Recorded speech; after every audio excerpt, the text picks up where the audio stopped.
Hello everyone, welcome to Spark by sir. आप लोग के सामने फंडामेंटल ऑफ इलेक्ट्रिकल एंड आप लोग को ऑब्जेक्टिव कराए हैं आर पॉलिटेक्निक। तो आप लोग के पूछा हुआ है, ठीक है। आप लोग को सोल्यूशन दे रहा हूँ, ठीक है। उसके बाद आप लोग मैच करिएगा कितना सही है, क्योंकि मैच, ठीक है। फर्स्ट क्वेश्चन आप लोग का कहता है device have characteristics is the very close to that of the an ideal voltage sources. तो पूछा कि आइडियल वोल्टेज, हम जनरली इसको आइडियल वोल्टेज हम समझते हैं। Ideal voltage, non ideal voltage, इसको हम लोग नॉन आइडियल वोल्टेज को भी हम लोग बोलते हैं, रेडिकल वोल्टेज बोलते हैं, ठीक है।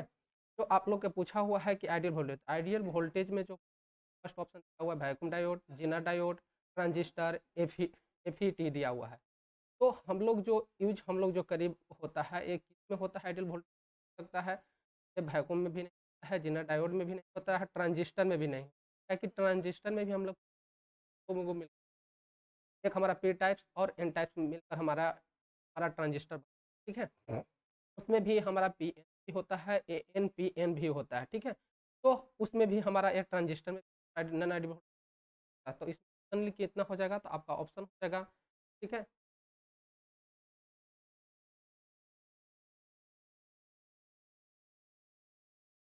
ऑप्शन यहाँ पर हो जाएगा आप लोग का, हो जाएगा ऑप्शन नंबर डी। क्या हो जाए, ऑप्शन हो जाएगा डी, क्या हो जाएगा, डी हो जाएगा, ठीक है। आप लोग का ये ऑप्शन ये फिर तरह से नेक्स्ट क्वेश्चन में चलेंगे। नेक्स्ट क्वेश्चन आप लोग का क्वेश्चन नंबर 2 है, an atom is the said to be the ionized when the its the orbiting electron, ठीक है। तो ये कहाँ पर होता है, it is the raise to an the higher और jump from to an one orbit to another orbit come the ground state या इट कम रिमूव। तो ये क्या करता है, ऑर्बिट जो होता है ना, एक jump from to one orbit to another orbit पर जा सकता है। तो इसका ऑप्शन हो जाएगा, तो आप लोग के सामने हो जाएगा ऑप्शन नंबर बी हो जाएगा, क्या हो जाएगा, बी हो जाएगा, ठीक है। क्वेश्चन नंबर थर्ड में चलेंगे, ठीक है। थर्ड नंबर क्वेश्चन कहता है resistance of the wire always the increases. तो हमारा जो रेजिस्टेंस है ऑलवेज जो इंक्रीज करेगा वो कब होगा। फर्स्ट क्वेश्चन है टेम्परेचर इज द रिड्यूस, ठीक है। दूसरा ऑप्शन है temperature is the increase, number of the free electron of the available become the less than number of the electron available the of the more than, ठीक है। तो जो जो temperature, अगर हमारा जो रेजिस्टेंस है वायर ऑलवेज द इंक्रीजेज, तो ये होता है टेम्परेचर भी उसके साथ क्या होगा, इंक्रीजेज करेगा। मतलब यहाँ पर हो गया कि डायरेक्टली प्रोपोर्शनल हम क्या कर सकते हैं, डायरेक्टली प्रोपोर्शनल टेम्परेचर का कर सकते हैं। जितना अगर रेजिस्टेंस इंक्रीज करेगा उतना करेगा टेम्परेचर भी इंक्रीज करेगा, ठीक है। तो यहाँ पर ऑप्शन नंबर हमारा हो जाएगा, कितना हो जाएगा, ऑप्शन नंबर हमारा ये हो जाएगा, ठीक है। अब आते हैं क्वेश्चन नंबर नेक्स्ट में, ठीक है। नेक्स्ट में है फर्स्ट है क्वेश्चन है ए डिपेंडेंट सोर्स, ठीक है। तो डिपेंडेंट सोर्स है, तो फर्स्ट ऑप्शन है A B A the current source or the voltage source, is always the voltage source, is always the current source, neither current source nor voltage source। इसका हो जाएगा answer, हो जाएगा जो dependent source होता है always the current source, हमेशा के लिए क्या होता है, ऑलवेज करेंट होता है, हमेशा एक ही धारा होता है, ठीक है। ये डिपेंडेंट सोर्स में क्या होता है, एक ही धारा होता है, ठीक है। ऑप्शन नंबर, ठीक है। Question number 5, an ideal operation in the ideal, है ना। तो ऑपरेशन आइडियल, तो देखिए ऑपरेशन को हम लोग देखिए जो मैथमेटिकली रिप्रेजेंटेड करते हैं, ठीक है। आइडियल को तो हम लोग तो रिप्रेजेंट करके मनुष्य भी नहीं कर सकता है, तो मनुष्य ही तो ये सब बनाया होगा, जितना डिजिटली सब जो, इसको हम नहीं कर सकते हैं कि आइडियल में रिप्रेजेंट करता है। इसी चलते हम लोग पढ़ते हैं एक ideal voltage, non ideal voltage, उसको नॉन आइडियल वोल्टेज को बोलते हैं प्रेडिकल वोल्टेज। तो यहाँ पर पूछा है एन आइडियल वोल्टेज, है ना। इसको हम लोग जो है होता है आदर्श में होता है, तो इसका फर्स्ट ऑप्शन दिया हुआ voltage control current sources, voltage control voltage sources, current control current sources, current control voltage sources. इसका जो आंसर जो होगा वोल्टेज कंट्रोल्ड वोल्टेज सोर्स होगा। मतलब कहे तो VCVS कह सकते, ठीक है। तो ऑप्शन नंबर यहाँ पर क्या हो जाएगा, बी नंबर, क्या हो जाएगा, बी नंबर। नेक्स्ट क्वेश्चन में चलेंगे 6 में।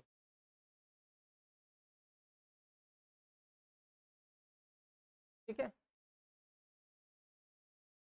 6 नंबर,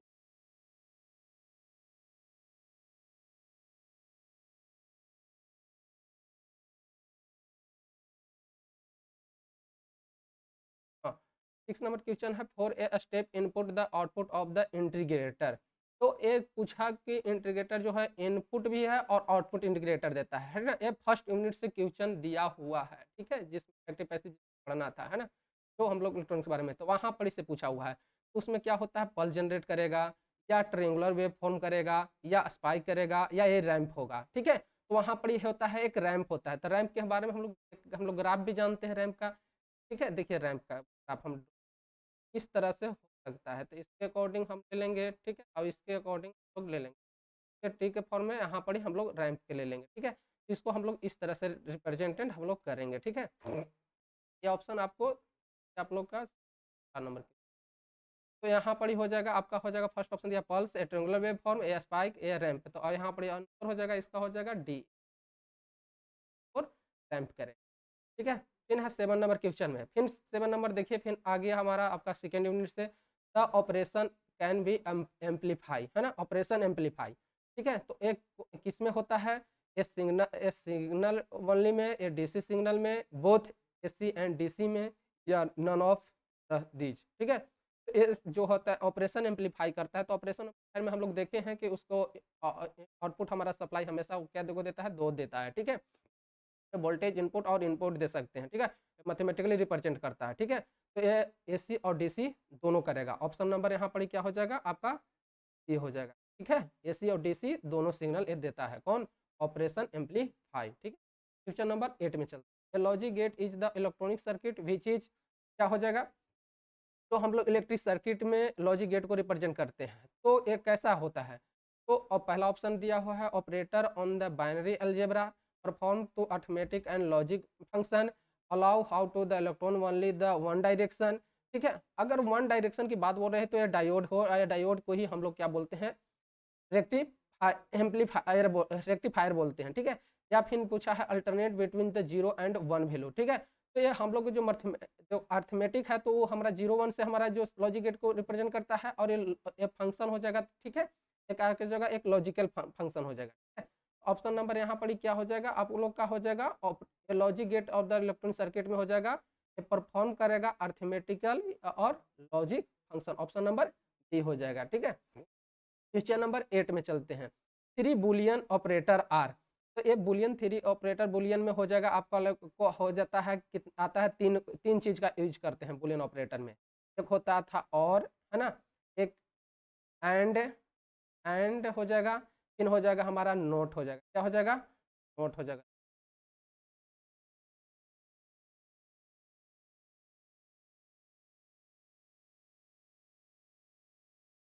हाँ, तो फिर हम यहाँ पर हो जाएगा आप लोग का हो जाएगा, एक हो जाएगा, ठीक है। इस सब का हम लोग रिप्रेजेंट हम लोग देखे होंगे कि सबका हम लोग सिंबल, इसका ट्रूथ टेबल, है ना। जैसे नोट का हो गया, तो इसमें हम लोग जितना इनपुट देते हैं उतना ही आउटपुट हमारा बाहर उसका जस्ट उल्टा होता है। अगर 0 है तो 1 आ जाएगा, ठीक है। तो इस तरह से हम लोग इसको तीनों चीज़ को हमको रिप्रेजेंट करते हैं। तो इसका ऑप्शन हो जाएगा 9 का हो जाएगा नॉट और एंड हो जाएगा, ठीक है। ऑप्शन नंबर ए हो जाएगा, ठीक है। क्वेश्चन नंबर आते हैं 10 में,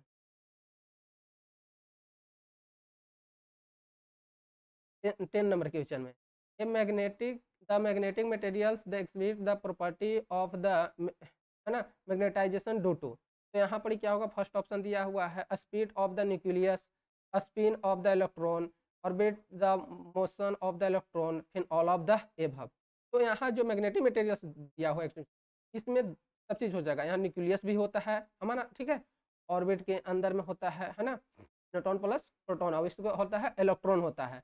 ऑर्बिट ऑफ द मोशन, तो इसमें मोशन भी हो गया, मतलब यहाँ पर ऑप्शन होगा ऑल ऑफ द एबव, ठीक है। ऑप्शन नंबर, ऑर्बिट पर हमारा इलेक्ट्रॉन मूव करेगा। चलते हैं क्वेश्चन नंबर 11 पर, the conductance of the electrical circuit and analogous in the magnetic circuit. तो इसमें हो जाएगा फ्लक्स हो जाएगा, रिएक्टेंस हो जाएगा, पर, है ना, परमियंस हो जाएगा, रिलेटिव परमिलिबिलिटी हो जाएगा। तो यहाँ पर जो पूछा electric circuit and analogous magnetic circuit में, यहाँ होता है रिलेशन जो बतलाता है तो रिलेटिव परमेबिलिटी को बतलाता है, जिसको हम लोग इंडिकेट करते हैं करते हैं म्यू नोट से कर, ठीक है। ठीक है, रिलेटिव परमेबिलिटी को म्यू नोट से होता है, ठीक है। तो ऑप्शन यहाँ पर ही हो जाएगा, ऑप्शन नंबर ये हो जाएगा, क्या हो जाएगा, ठीक है। अब म्यू नोट का वैल्यू भी आप लोग जानते होंगे कितना होता है, 4 पाई इन 10 के पावर -7 न्यूटन पर मीटर, ठीक है। तो ये हो जाएगा। अब चलते हैं क्वेश्चन नंबर 12, ठीक है। The principle of the dynamically induce of the utilize in the, तो पूछा यहाँ पर क्या हो जाएगा, है ना।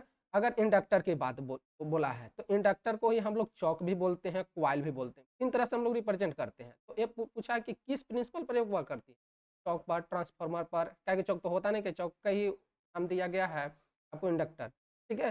ट्रांसफार्मर हुआ, हर थर्मोइलेक्ट्रिकली होगा या जनरेटर हो गया। तो ये काम करती है हमारा, देखे होंगे कि डायनेमो जो चलता है तो मैकेनिकली जो हमारा इलेक्ट्रिसिटी आज हम लोग को मिलता है, तो हमारा डायनोमो जो करता है, वहाँ टरबाइन जो चलता है तो डायनोमो डायनोमो हमारा कन्वर्ट करता है, वो इलेक्ट्रिकल में कन्वर्ट करता है, तो वहाँ पर हमारा रहता है जनरेटर रहता है। तो ये ऑप्शन हो जाएगा आपका, हो जाएगा ऑप्शन नंबर ई हो जाएगा, क्या हो जाएगा, ई हो जाएगा, जनरेटर हो जाएगा, ठीक है। ऑप्शन क्वेश्चन नंबर अब चलते हैं 13, the unit of the inductance. तो इंडक्टेंस का हम लोग अभी देखें कि तीन नाम से पूछ सकता है, इंडक्टेंस पूछ सकता है, आपका कॉइल भी पूछ सकता है, चौक भी पूछ सकता है।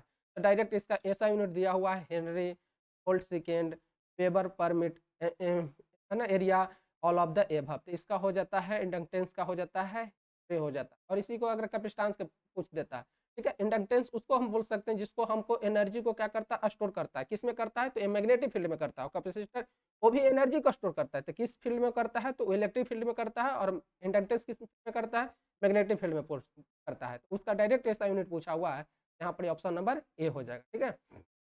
अब चलते हैं नेक्स्ट क्वेश्चन।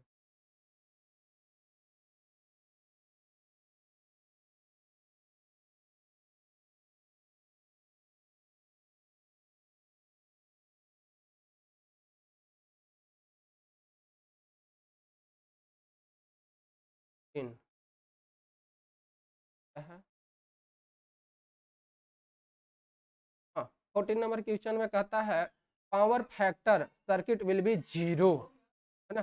तो power factor of the flowing the circuit will be zero पूछा है। तो पावर फैक्टर, है ना, जिसको हम लोग बोल सकते हैं वी आई कॉस फाई, क्या बोलते हैं, पावर बराबर क्या हो सकता है, देखिएगा थोड़ा सा।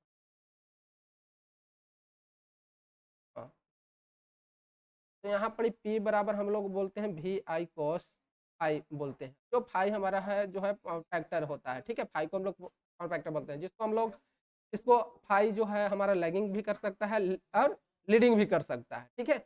उस सिचुएशन में बोला है सर्किट में हमारा रेजिस्टेंस होगा या इंडक्टेंस होगा, कैपेसिटेंस होगा। तो यहाँ पर हो जाएगा ना, रजिस्टिविटी नहीं होगा, यहाँ पर क्या हो जाएगा, इंडक्टिविटी होगा और कैपेसिटी भी होगा, ठीक है। ऑप्शन नंबर यहाँ पर हो जाएगा आप लोग के सामने, क्या हो जाएगा, डी नंबर हो जाएगा, बोथ ए बी एंड सी हो जाएगा, ठीक है। यहाँ पर आपको क्वेश्चन नंबर 15 में पूछा है for delta connected circuit the correct relationship, ठीक है। तो यहाँ पर हम बतलाए हुए थे एकदम क्लास में, वो बहु कराए थे, ठीक है। ठीक है, तो यहाँ पर जो डेल्टा जो कनेक्शन पूछा हुआ है, तो यहाँ पर हम बतलाए थे करेंट फेज बराबर होता है क्या होता है, √3 करेंट, है ना, लाइन लाइन करेंट, ठीक है।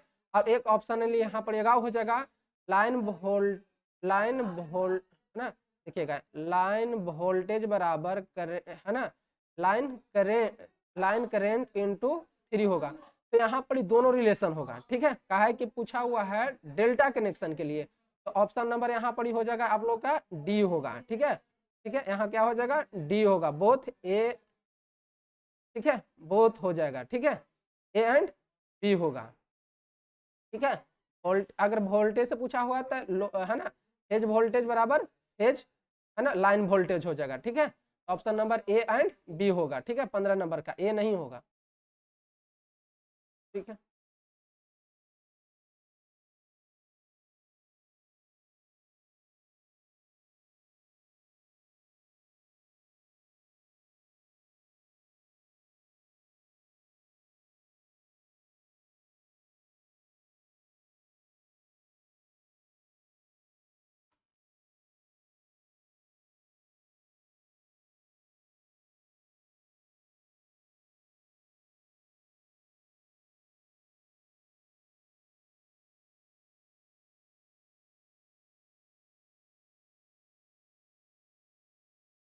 हाँ 60 number. In purely resistivity circuit is the average the power बराबर क्या हो जाएगा, तो यहाँ पर ही हो जाएगा, ऑप्शन दिया हुआ है डबल, हाफ दिया हुआ है, 1 है, इक्वल दिया हुआ है।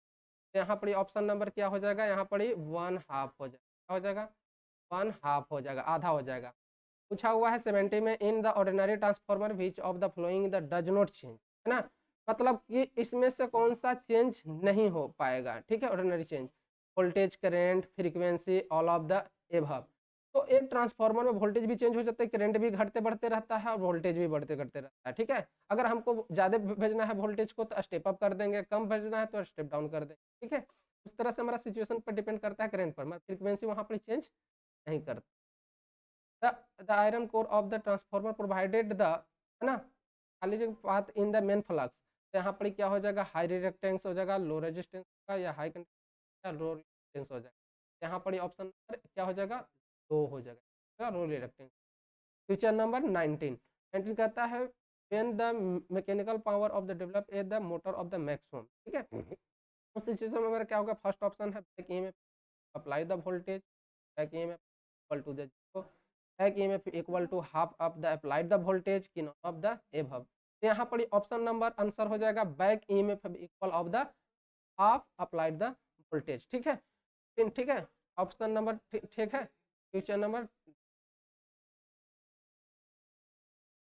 ठीक है, तो ऑप्शन नंबर है यहाँ पर है torque develop in the motor in the depend upon, next question 20 number है। तो यहाँ पर जो टॉर्क जो डेवलप कर रहा है डीसी मोटर में, मैग्नेटिक फील्ड के लिए, करंट फ्लोइंग आर्मेचर कंडक्टर के लिए, कि active length of the conductor के लिए, कि ऑल ऑफ द एबव। तो यहाँ पर ही हो जाएगा, आंसर हो जाएगा current flowing through the armature conductor, ठीक है, ठीक है। थैंक यू, मिलते हैं नेक्स्ट क्लास, ठीक है।